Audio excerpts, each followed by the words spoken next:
So one of the saddest lines I heard, and no one asked you, is "Thanks for coming. No one ever comes here." Of course, meaning any supporters of for what these clinics are up against. What did you observe about the various courageous providers who kept going despite what was happening outside their influence? Well, I'm glad that you bring that up because that is a really important, moment for us as filmmakers and, for Liz's inspiration. Like that really hit her. And so obvious that they were the only ones who really did that. And so that was a niche. They Yeah. were trying to not repeat what all of the other millions of, hundreds of organizations were doing. They wanted to do something and be additive and really be helpful. So, yeah, I mean, it was really great to sort of witness these little pockets in Midwestern and Southern cities all over the country of, really passionate activists who needed to build more support. And so we saw that growth on the road, and it was really inspiring to us to see that. Wonderful. Absolutely, one of the key saviors of society are comedians and their truth. What was the greatest aspect of moral or actual courage that you observe in Winstead in her fight? He is the most tireless person I have ever met, which is why our team is so tired, because we've been following him for 7 years. So, I will say that I think that I think that she's undaunted by everything that comes her way. And whether it's, coming face to face with one of the antis, facing down, we talk about people who are, religious extremists, but she would face them down on the street and say, no.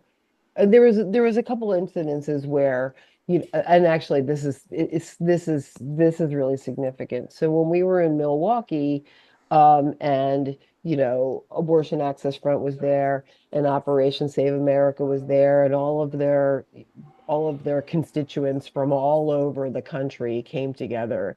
Um, and so, Operation Save America had these giant rallies with lots of people supporting them because um, what was happening in um, Milwaukee is that the new leader was living there, right? And so, um, he was facing Liz down face to face and say, "Oh, well, people have made mistakes in their past," and she said, "I've had bad haircuts in my past. But you are people who brought bombs and barricaded and murdered doctors. Like, those are not bad mistakes. Those are not, forgivable mistakes. Those are pretty unforgivable mistakes. I'm not even going to call them a mistakes. Those are unforgivable acts. And so, watching that and her fearlessness of facing down these um, white nationalists was really incredible. She's pretty fearless, Excellent. 100%. When you were telling this story, how much footage did you have to work with, and what were the intricacies of piecing it together? We have more footage than I've ever had for any film. Oh This my is gosh. something like my eighth film. Right. And so not only did we have thousands of hours of our own material, but we have Liz's whole past as, a media creator and then also being on the media and Right. all of these additional things that were contributed. So that the editorial process of this film was really difficult. We edited for a couple of years actually, and at one point early on, we were crafting this as a series, as Ah, if Hollywood would buy a series on abortion using comedy, yeah. though they should. They- So that process, and I think that there were some really important if I may, there were some really important tenets of, what we needed to do in this edit, which was we were making a film about people who were sounding the alarm, telling us that something was going to happen for many years Right. to a public and really to a media who was underreporting it, and were basically, sort of downplaying it. And so then when Roe was overturned and the Dobbs decision happened, we now had a country full of people who were surprised. And so we were really strategic, I think, about not making a film that says, I told you so. Right. And we had to make it for people who thought they knew everything and maybe did know a lot of these details of how we got here, or at least where we were, maybe not necessarily how we got here, and the underpinnings of all of that, but also to make this for people who knew very little in order to galvanize both sets of people to bring them together around activating moving forward. Because no matter what happens, like with the upcoming election, and presidential and the House and the Senate, and whether we, add members to the Supreme Court or we don't, Right. this is gonna be going on for a long time. It took since 1973 when Roe became law for this to be dismantled. It's going to take some time to build back better, I guess I would say, because what a lot of folks don't understand is that Roe was really the floor, and there was a lot wrong with Roe. Yeah. Um, and so that enabled the things to happen state by state that have happened, and to So it, underserve uh, people of color and low income people who right. seek abortions. So what is infuriating to me is that I don't believe that men should make any decisions in regards to women's health care. It wasn't enough they ran the medical establishment into the ground for generations. However, what, in your point of view, is the fundamental reasons the patriarchy should not have any decisions in legislating women's health care? Yeah, well, I think that they shouldn't, because I think that this is really a private decision Right. for every person who needs an abortion for whatever reason. And we're so focused on rape and incest and all of these other, Right. Right. fetal anomalies, but really it's just like someone decides that they can't have a child for any reason, really, everyone needs to sort of stay out of that decision. It's interesting too, because I feel like although men should not be the ones who help decide this or legislate this in any way, at this point, and we've needed this forever, we do need men to be involved in talking about and destigmatizing and discussing with other men and other Right. people Right. about why this matters to everyone. Men have benefited for decades um, with abortions, with people having abortions. So they're a part of this conversation, a big part of the conversation. That is a really good point. A really good point. So, the use of abortion rights or the taking away of them has been a political football beginning with the age of Reagan. In the current campaign season, the cowards that put restrictions in place are now running away from them.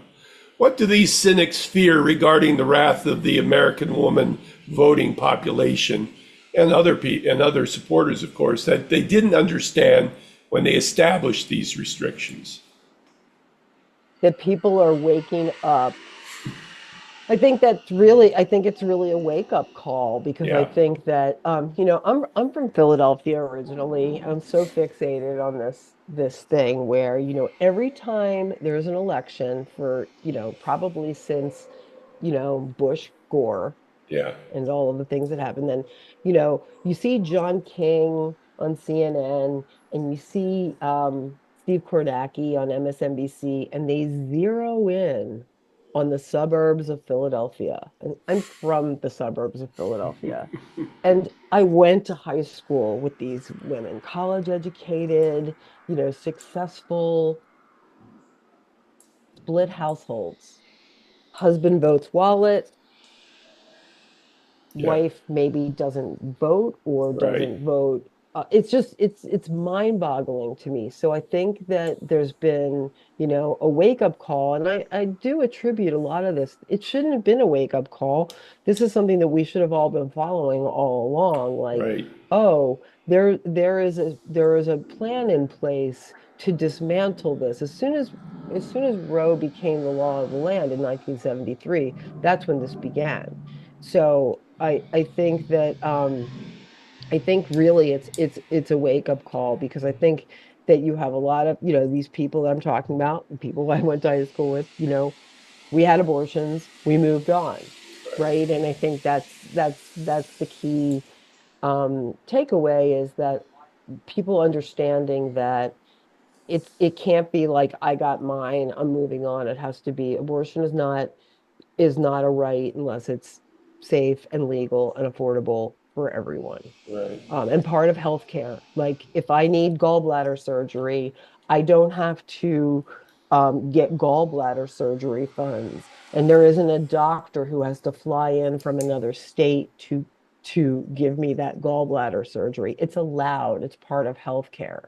Right. That and sort of and the sort of doubling down on this whole idea that people are being, yes, it has been this political football, but to double down and say, we're not political footballing this anymore, we're calling it healthcare. That's what it is. Deal with it in those Right. terms. Right. On the same, plane, why do so many women, in your opinion, vote against their own interests? Even if they're against abortion, they give up so many other fundamental rights behind it by supporting the cynical patriarchs and the Judases to their gender. Why do they keep these blinders on? Well, I have my ideas about that. And if I had the answer to that, holistically, um, I think we'd all be in a better spot. Yeah. Um, I think there's just a lot of gaslighting, and there's just a lot of misunderstanding about this.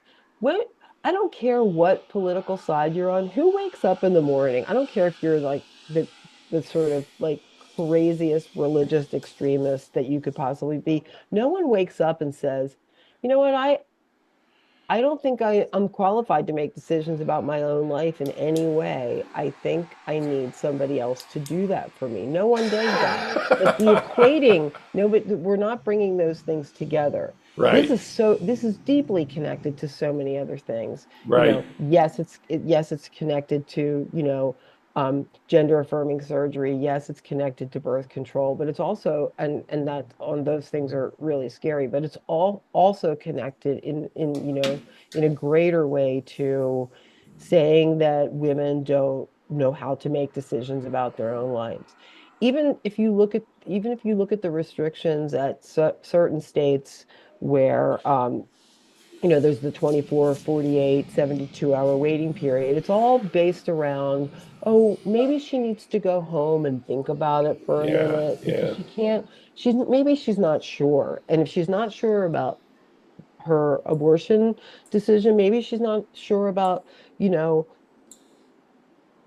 anything, her job, whether she feels qualified to buy a home, whether feels, smart or qualified to have a credit card.